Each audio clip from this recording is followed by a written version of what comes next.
think we caught this all on video, but me and Barrett pulled the number one spark plug, took the camera, made sure it was on number one compression, and then, of course, I had put the distributor in 180 degrees out.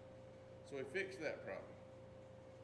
And then, as soon as we fixed that problem, Barrett got in the truck and hit the starter, which it had been spinning over perfectly fine, you know.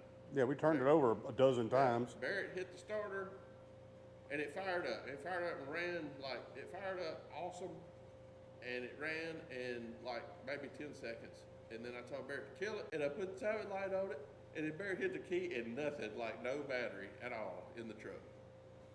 So I found a broken wire, a wire pulled out of a connector, and I fixed that. And then it was like 10 o'clock at night. So Barrett ended up, he's like, all right, I'm calling, I'm leaving. And I'm like, yeah, I'm wore out too. So the next morning I get up and I start tracing wires. And it turns out that I had one circuit was on the wrong wire in the fuse box.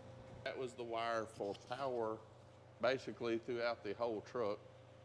Got it corrected and I hit the key and it starts.